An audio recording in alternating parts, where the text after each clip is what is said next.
All right, so today we're diving into a really fascinating corporate pivot. We're looking at Nuburu, a company known for its super high-tech blue lasers, and how it's making a massive billion-dollar bet to become a major player in the global defense industry. I mean, that's a huge leap, right? So how on earth does a pretty specialized tech firm even start to transform itself into a defense powerhouse? Well, that's exactly what we're going to break down, because we've got our hands on their entire playbook. Okay, so Nuburu isn't just dipping a toe in the water here. Oh no, they have drafted a very detailed transformation plan. Let's crack open the blueprint for what is essentially a brand new identity for the company. It all really comes down to three core moves. First, they're going to build a dedicated hub just for defense operations. Second, they're going to go shopping, acquiring companies that can add new skills and tech fast. And number three, they're going to team up with some heavy hitters to get a real foothold in this very tough market. So that first pillar? They're calling it Nuburu Defense, LLC. This is a brand new subsidiary, built from the ground up to be the engine for this whole thing. It's going to handle the deals, the clients, everything. It's all about building their new reputation in the defense world. Okay, so a plan is one thing, but how are they actually putting the puzzle together? Let's take a look at the actual deals they're making right now to build this new defense machine. Right out of the gate, they made a really smart move. An alliance with Tekne, which is an established Italian defense firm. And look, this wasn't just some friendly handshake deal. It immediately helped them score a $6.6 million contract. Better yet, it gives Nuburu instant credibility and a direct pipeline to serve Tekne's clients, and that includes NATO countries. That's a huge deal. All right, before we get to their next move, there's a key concept we gotta wrap our heads around. Operational resilience. In the world of defense, this is like everything. It means your most critical systems simply cannot fail, no matter what. And this idea is the key to their very next acquisition. Which brings us to their plan to buy Orbit S.r.l. This is how they're getting into that operational resilience game, by grabbing a high-margin, software-as-a-service business. Now, if you're not familiar with SaaS, it's basically a subscription model for software. It's a really smart way to get a steady, predictable revenue stream that can grow and grow. And this is the really cool part.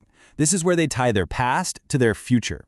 Remember, their original tech is blue lasers, which are incredibly powerful for things like underwater communications and targeting systems. So their final planned acquisition is for a partner that will help them bake that technology directly into defense products. So they're not ditching their roots, not at all. You could almost say they're weaponizing them.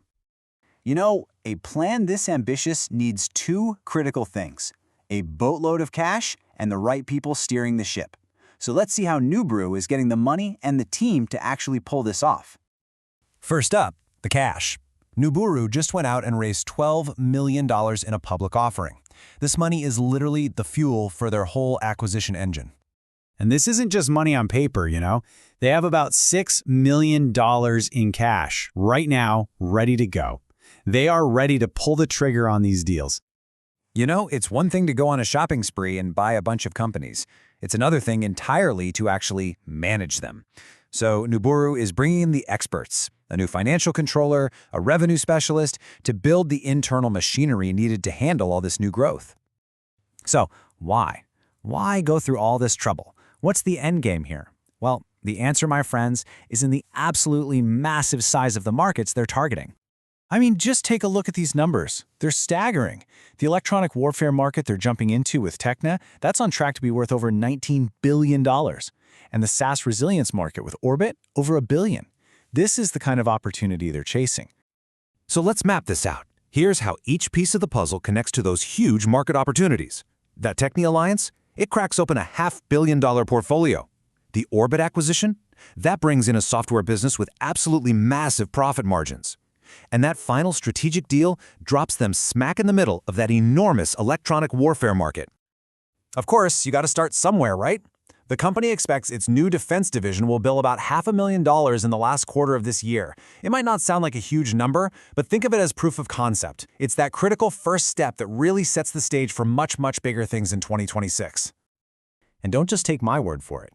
The executive chairman, Alessandro Zamboni, puts it plainly. He says this is a focused strategy for long-term growth, all about combining their core laser tech with these new, super high-value sectors. All right, so what should we be looking for next? Let's talk about the key milestones coming up. These are the real-world tests that'll show us if this incredibly ambitious plan is actually working. So you're going to want to circle these dates on your calendar. In October, they're showing up at a major U.S. Army conference, and that's also their deadline to finalize the Orbit deal. By the end of this year, they are hoping to close that final deal with their strategic laser partner. And all of this is happening while they're physically setting up a U.S. defense hub in Virginia, right in the heart of America's defense industry. So there it is. Nuburu has laid out a remarkably clear and bold blueprint. They've raised the capital, they're making the moves. The only real question left is a big one. Can they actually execute this very complex plan and turn that blueprint into an impenetrable defense fortress? We'll definitely be watching.